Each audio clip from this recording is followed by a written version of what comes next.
Hi, Vandana Katyal is back with some more questions of section formula of exercise 7.2.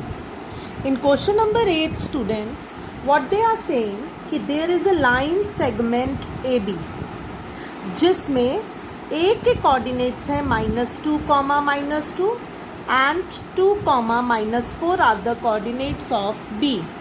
वो कह रहे हैं कहीं ना कहीं इस लाइन सेगमेंट के बीच में पॉइंट P है such that AP by AB is 3/7, यानी ये जो AP है ये 3 पार्ट्स हैं और ये जो पूरी AB है ये 7 पार्ट्स हैं.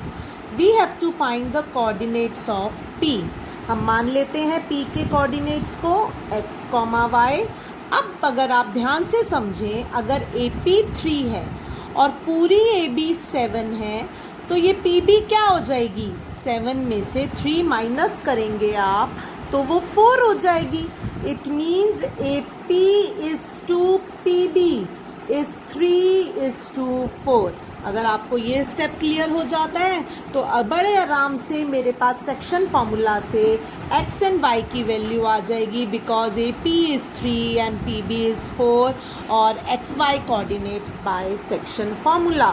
सो by section formula children what you will be doing, हम लोग यहाँ पर करेंगे कि x is equals to 3 into 2 plus 4 into -2 upon 3 plus 4, यानी it will be 6 minus 8 upon 7, यानी -2/7.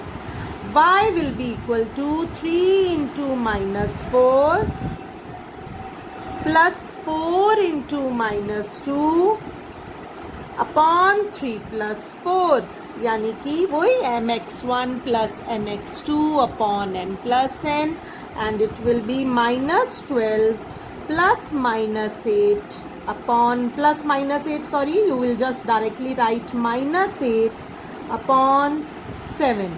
So it will be -20 upon 7.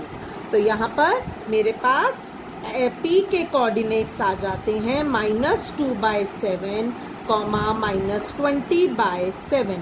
Section formula आप सबको पता है क्या होता है, ये m/n है. आप सेक्शन फॉर्मूला लिख सकते हैं. यहाँ पर सेक्शन फॉर्मूला होता है mx2 plus nx1 upon m plus n, और y का कोऑर्डिनेट होता है my2 plus ny1 upon m plus n. This you have to learn. Easy तरीका मैंने आपको पिछले वीडियोस में भी समझाया था कि लाइन ज़रूर ड्रॉ कर लीजिए. x कोऑर्डिनेट बनता है यहाँ की रेशियो को इधर के कोऑर्डिनेट से मल्टीप्लाई कीजिए, यहाँ की रेशियो को इधर के कोऑर्डिनेट से मल्टीप्लाई कीजिए और अपॉन कर दीजिए this plus this. So it will be very easy if you will draw the figure. Now in question number 8 what they are saying that there is a line, sorry, in question number 9 what they are saying that there is a line segment AB in which A के coordinates -2, 2 हैं और B के coordinates 2, 8 हैं. तो वो कह रहे हैं उन coordinates के उन पॉइंट्स के कोऑर्डिनेट्स निकालिए जो इस लाइन को 4 इक्वल पार्ट्स में डिवाइड कर रहे हैं. मतलब कि यहाँ पर दिस इज समझ लो P point, Q point, R point. ये वाला पार्ट इज इक्वल्स टू ये वाला पार्ट इज इक्वल्स टू ये वाला पार्ट इज इक्वल्स टू ये वाला पार्ट. 4 इक्वल पार्ट्स में डिवाइड कर रहे हैं. तो मुझे P, Q, R के कोऑर्डिनेट्स निकालने हैं. तो आप ध्यान से देखेंगे तो जो ये Q है, Q के कोऑर्डिनेट्स जो है, Q will be the mid point of AB, क्योंकि 2 पार्ट्स यहाँ हैं, 2 पार्ट्स यहाँ हैं. मैं Q के कोऑर्डिनेट्स को A, B बोल देती हूँ. P के कोऑर्डिनेट्स को C, D बोल देती हूँ और R के कोऑर्डिनेट्स को E, F बोल देती हूँ. नाउ क्लियरली आप देख रहे हैं कि Q is mid point of AB. तो A के कोऑर्डिनेट्स हो जाएंगे, मिड पॉइंट फॉर्मूला होता है इधर का x कोऑर्डिनेट उधर के x कोऑर्डिनेट से प्लस होगा, -2 + 2/2, यानी इट विल बी 0/2 यानी 0.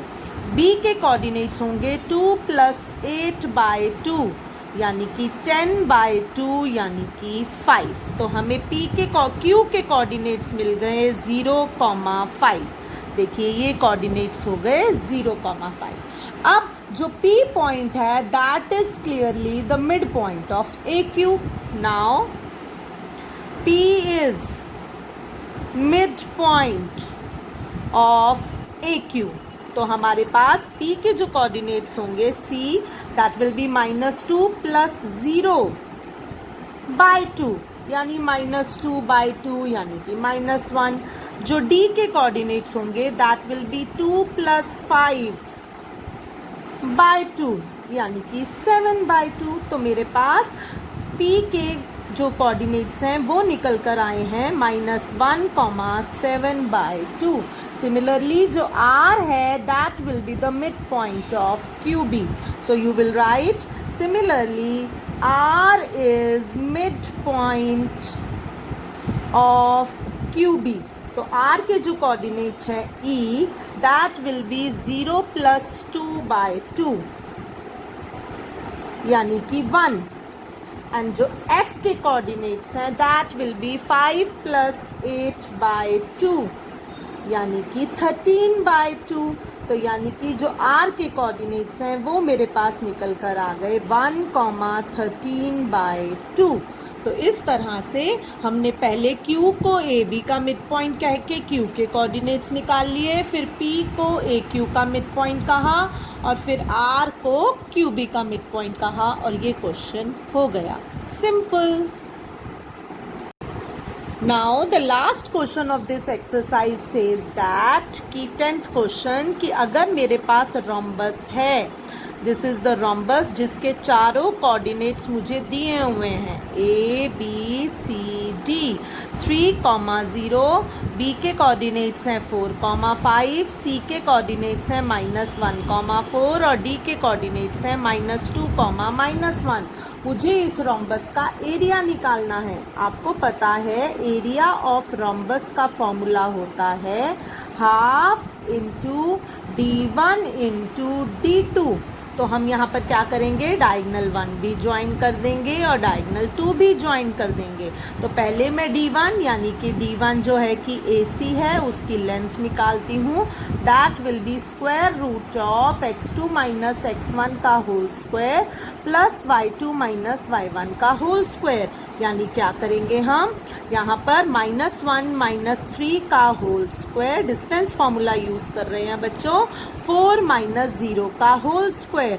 सो what you will be getting, -4 का स्क्वायर इज 16।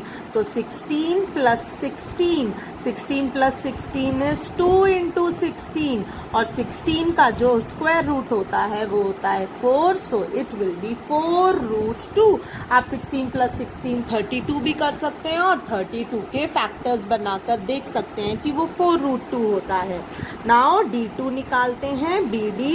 BD को हम करेंगे यहाँ पर, ये भी बिल्कुल डिस्टेंस फॉर्मूला से निकालेंगे, 4 - -2 का होल स्क्वायर, x2 - x1 का होल स्क्वायर कर रहे हैं ना, प्लस 5 - -1 का होल स्क्वायर, 5 - -1 का होल स्क्वायर।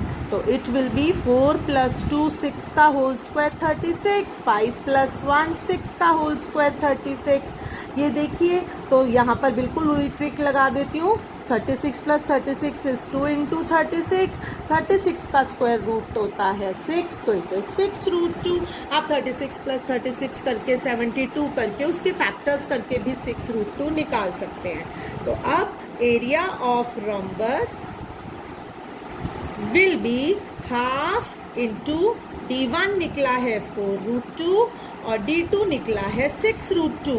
तो यहाँ पर मैं 2 × 2 = 4 कट कर रही हूँ students. So I will be getting 2 × 6 और √2 × √2 होता है 2। तो you will be getting 12 twos are 24 square units is the area of rhombus. यहाँ पर हमारी सेक्शन फॉर्मूला वाली एक्सरसाइज ख़त्म हो जाती है. मैंने इसके 3 लेक्चर्स बनाए हैं. सो अगर आपको सेक्शन फॉर्मूला समझना है तो आप प्लीज़ उन तीनों वीडियोस को देखिए, और अगर आपको अच्छा लगता है, अच्छे से समझ में आता है, तो प्लीज़ मेरे चैनल को लाइक कीजिए, सब्सक्राइब कीजिए. Thank you.